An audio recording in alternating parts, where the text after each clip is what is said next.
Todd Embley is the senior startup advocate at Agora. And then we have Luke Tobin, who is the founder of Digital Ethos.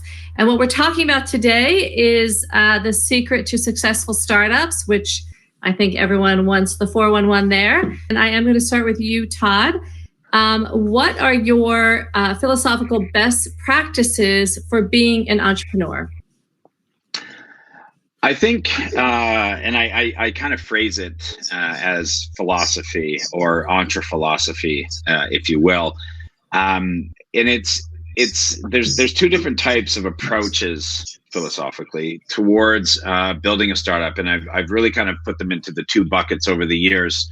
In that you are either obsessed with solving a problem, or you are trying to sell a solution. And I think that those are just kind of two very distinct approaches that a lot of startups take. And I really prefer one over the other, and that is the person who is obsessed with solving a problem. And I just like that as a philosophical approach to being an entrepreneur, because it avails them to be open to listening to the market, gathering market data, being coachable in all realms from a mentor or investor point of view as well. And then, because you really are kind of Bob the Builder, right? You really kind of show up to work every day with your lunch pail and your hard hat, and you're like, hey, I'm ready to build whatever is necessary, whatever we need. You just tell me how to do it. Because there's having great technology and there's having great ideas. But then there's actually being able to build a business, and that entails being able to solve a problem for a lot of people in a way that they're willing to pay you for it. That's essentially a business, and so that's why I'm kind of really in love with that first option of the philosophical approach of solving a problem versus selling a solution. Because I think inevitably in any business, particularly entrepreneurship or startup, problems run amok, especially initially. So the more adept you are at shooting from the hip and really hitting it face on, I think it's also being present, being in the moment, and just a constant ready to go to battle versus assuming you're coasting along. So Luke, I'm going to ask you, what is your favorite part about working with startups? I think it's the innovation. It's the ability to really solve problems as well. Going to what Todd's just said, if we really think about if we take COVID and the environment we've just been in over this last year and a half, it's the startups that can come up with the solutions, that can come up with the ways of innovating and finding ways of going forward. For me, it's working with founders as well. I love the drive and the passion that comes from entrepreneurship. I think the ideas, the creativity, it often gets, the startup stage is difficult, it's hard, it's full of challenges. And I think the people and the entrepreneurs that are brave enough to step into it, being able to work with them day to day and really help them sort of shape and guide the direction is something that I absolutely love. And I think, it's an amazing space to be in. Yes, it's true. In entrepreneurship is inevitably creative. And with the creative comes that rough and tumbly, you never know what's happening, but it is so exciting and so raw and real versus predictable. So, even the problems sometimes are just, it's fun in hindsight, as we all know. So, exactly. You, Todd, I love this term. How can failing fast speed up success?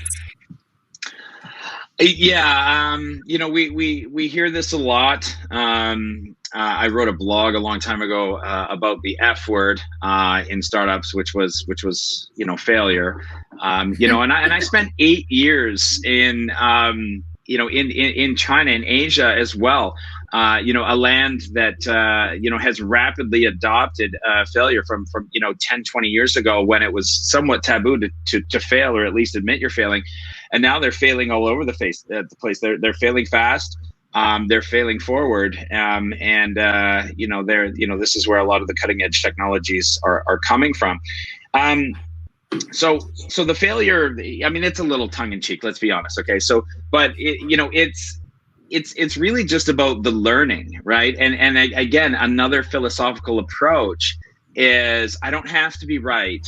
and I don't have to be able to see the future. I don't have to know, I mean, Steve Jobs was one of the few people in the world who could tell the market what they wanted before they knew they needed it and then sell it to them. Not everybody has that luxury to be able to do that. And so, really what we're trying to do is throw something out there, whatever it is, and then see how it didn't work and see how it wasn't received and see how people didn't want to pay for it. And then we learn from that. We integrate all that data into the next iteration. I thought Lean Startup Machine was brilliant back in the day with their build, measure, learn, and just getting very good at that cycle. The great thing is that opens up entrepreneurship to everybody. You don't have to jump in to build a business if and you go, well, I don't know what everybody wants. Doesn't matter. You just need to be good at running experiments to gather data, to learn, and then continue to be able to build on that and just iterate and rinse and repeat that process. So, the failure really is just learning and then just, continuing to move forward. And if you can just move forward like that, you never really, quote unquote, win. You're just constantly growing and building. I love that. I love creativity, and I love new things, and I love learning. So I think that's why I'm so drawn to entrepreneurship. It is uncharted. So Luke, perhaps you can shine some light on some of your insights to kind of build on what Todd is saying. What are some tips that you would share with people in terms of building a startup when it comes to building the right team, raising funds, the money, and also the marketing? So these are very, money, marketing, and people, super key to a successful entrepreneurship or business for that matter.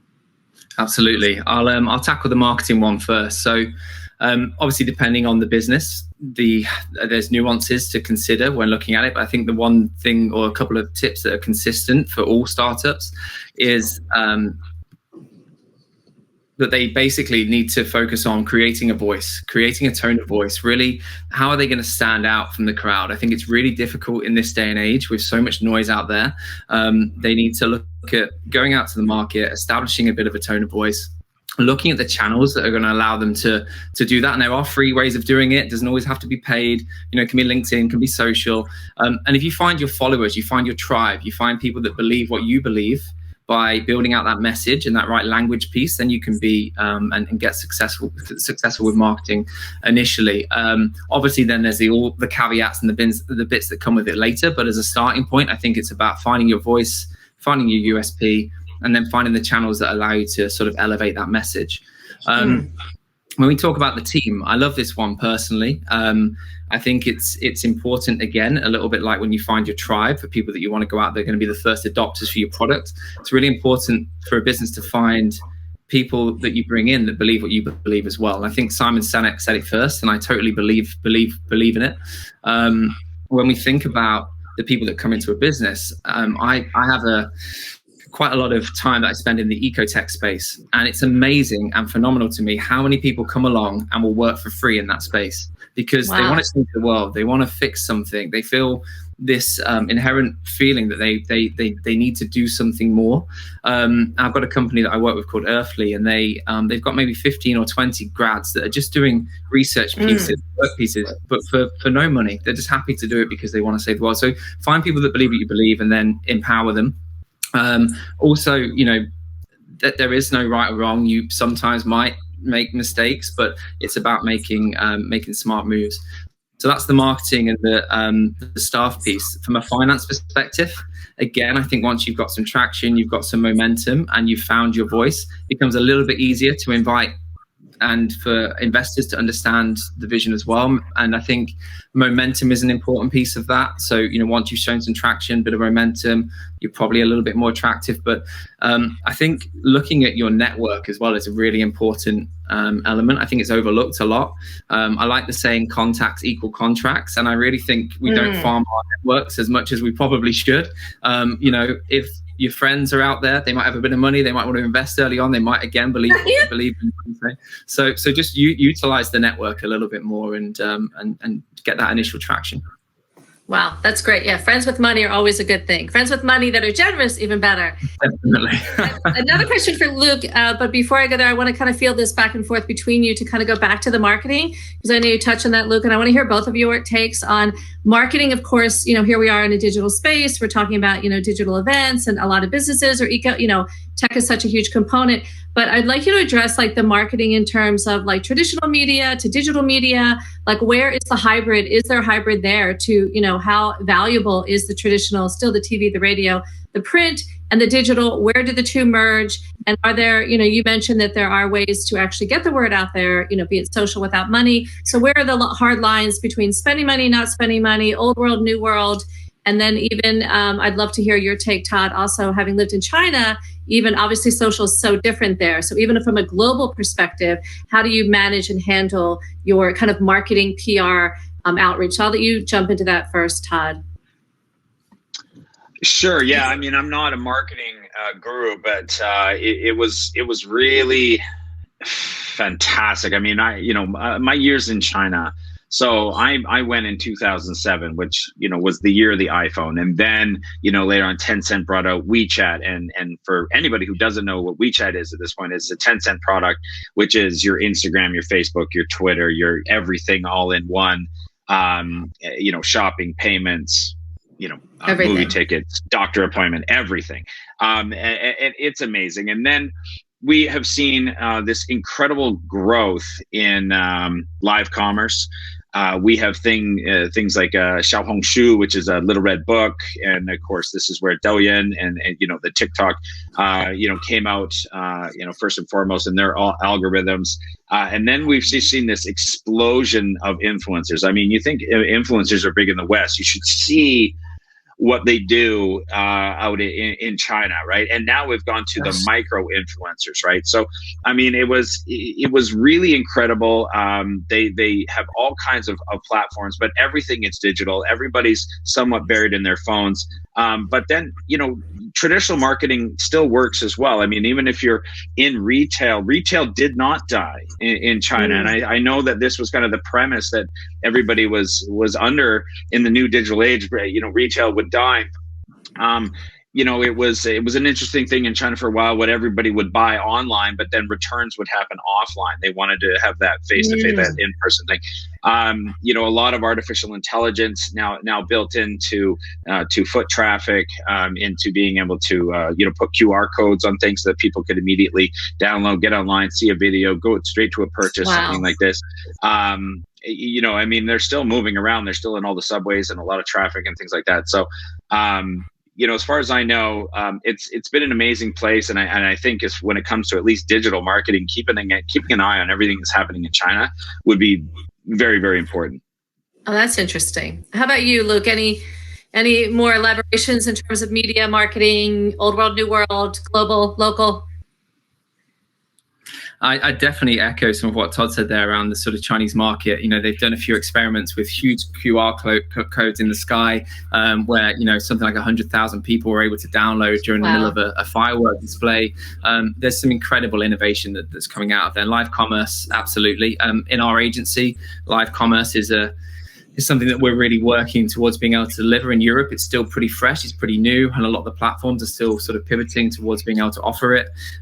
The other thing is that the online and digital space over the last 12, 18 months has just exploded. COVID has probably accelerated us 5 years ahead of where we would be in a typical year.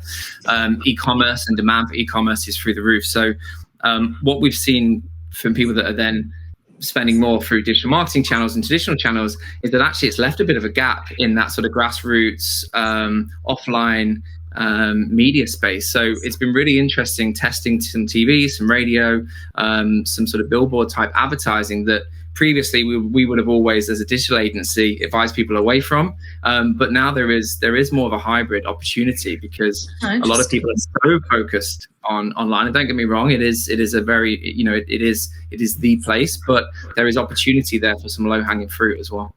Yeah, I think also going back to the engagement that we talked about earlier, I also think people are hungry to engage and that live event, so I do think there is value in that, and that will never go away. So for you, Todd, I'm going to go back to you, and I want you to elaborate on founder versus investor and infinite versus finite horizons. So a bit of a here. Yeah, that kind of speaks to the the disparity in the approach and the drive of building a business, between you as a founder and your investors, because the great founders of this world have an infinite mindset. They are going to continue to solve this problem for as long as it takes until one day it is potentially solved. So they have an infinite mindset and an infinite timeline approach to doing what they're doing, and they do it until it's done. You have to juxtapose that, and I think it's important for early founders and those taking money to understand the mindset of their investors and what's going on in the background. And it's a little bit of VC 101 on even how funds are raised and put together and the promises that are made to those LPs and the GP that are involved, because they have a finite mindset. They are generally put together on a 10-year timeline. So they have a horizon. So it can be typically a 5-year invest and then a 5-year harvest. So you want to start to understand, when you take in investors into that environment of building your company, where the finite mindset lies with them, because that even for fund managers and the people that deploy that capital, they only get management fees for that 10 years of that fund. Once the 10 years is up, their salary goes away. So they are looking to close out business and exit those investments once you get close to that end. So it's really important, even for founders, to understand where in the life cycle, where in the timeline is the fund. Because if the fund's in its twilight years and you're kind of getting the last vestiges of that pool of money, you might not have as long before the investor versus founder incentives start to diverge quickly, and then the investor starts pushing for more reporting that is directed at how are we exiting this thing, how are we moving towards some sort of liquidity event, because for them, they have promises that they need to keep to return X multiple to their investors. And if it's year 8 of that fund versus year 2 of that fund, if they're year 2, you have a much longer timeline with them. Versus, towards the end of that fund timeline. So really, it's an interesting kind of concept of the finite versus infinite mindsets.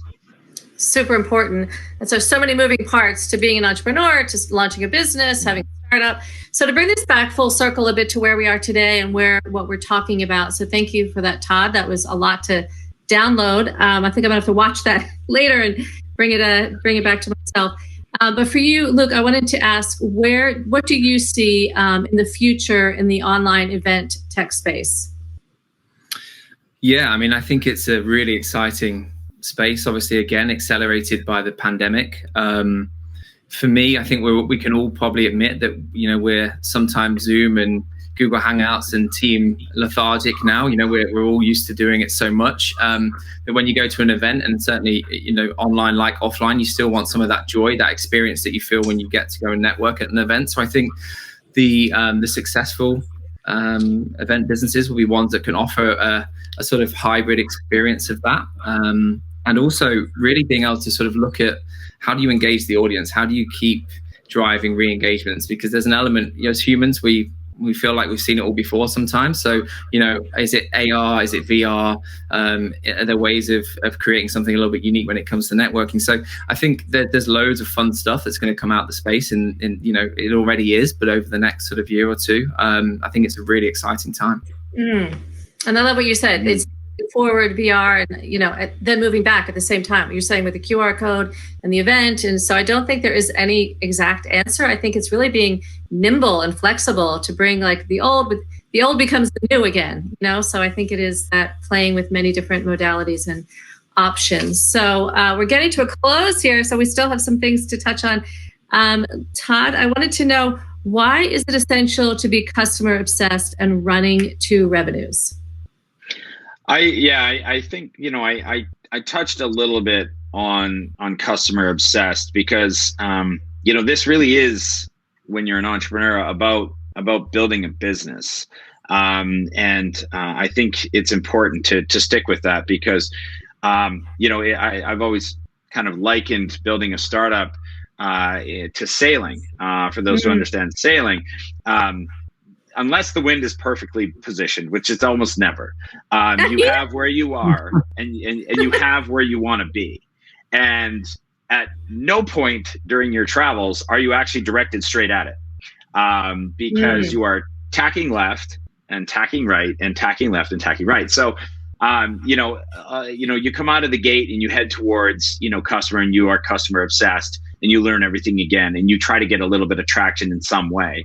And then now you figured something out, and now you need to scale. And so you need capital. So then you tack right and you head towards, and now it's all about trying to meet what investors want. And you get, and then your eye, you took your eye off the ball, and now you have to, you close that funding, and now you need to get back, you need to course correct, you need to get back on track, building what customers want. And it's a back and forth as you continue to raise funds and then inject that capital and grow with that capital, and then go back and get more, in the back and forth.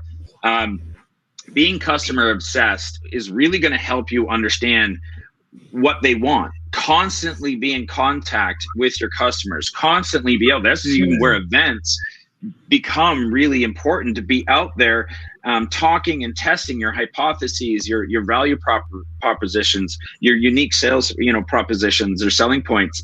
This is where you're going to be able to do that. So constantly get out, be a part of the events, get out there, talk about what you're doing, test scenario, measure the reactions, and be just kind of customer obsessed, so that you always know if you're on the right track or not. You never have to guess. You always have incoming data that proves that what you're doing is what the market wants. And then be revenue, run to revenue, because nothing is going to put proof in the pudding more around what you think your customers are telling you.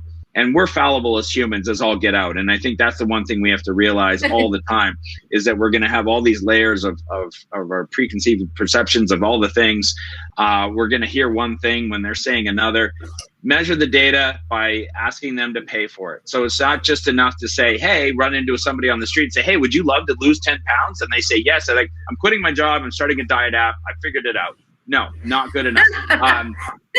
Ask them to pay you. There's a lot of different forms of currency. It can be time, it can be money, it can be, focus group, it can be their personal information, a phone number, an email address. It all has value. It's all currency in today's world. So ask them for validation, and always be validating your hypotheses. And when you run to revenue, you really know, if you have a business. Don't be afraid to ask for money. You have to. I love that. Oh my God, I need to hear that. So we're just about to wrap. I'm going to close on you, Luke. I love all that, Todd. Ask for money. We all need to ask for money as entrepreneurs and startups and business people. So, Luke, I'm going to kind of continue in that vein. What kind of advice would you give to someone who is either recently launched a startup or is considering launching one? What kind of your pearls of wisdom that you would just kind of buoy them up or tell them to do it or not do it? I think the key here, and we've touched on it a little bit in the conversation, is to the businesses that are most successful, startups that are most successful, are the ones that are solving a problem, right? Todd touched on it first and foremost. I think really understand what your USP is. Do your research as well. It's amazing how many startups I talk to, and I might know of a competitor that's similar to theirs and they haven't even found that competitor themselves. Like, really understand the market you're going to get into, and almost reverse engineer what's already working, what could be better, and then make sure that you've got something that's unique. I think it's that uniqueness to stand out from the crowd, to really echo everything we've talked about today. It's uniqueness, it's having a vision, having a clear USP, and then being able to go out and find people that emulate towards that same thing and that same solution. I love it. You guys shared insights, kind of went right, kind of went left, came to the middle many times. Yes, run for the money, especially if you're friends with money. Be nimble, old and new, unique. Always ask for money. Great stuff. So I hate to wrap it. This was really good. I think it's our time. So again, if anyone wants to follow up with Luke and Todd or follow them, their company, their journey, we will share all of your social media and whatnot in the follow-up and the wrap-up. So thank you both for coming on and sharing. It was really, really valuable. I know I will take it all to heart myself. So thank you. And I will see you in the virtual space or somewhere in the phygital space, perhaps. Thanks, Karen. Thank you, Karen. All right, well. Thank you.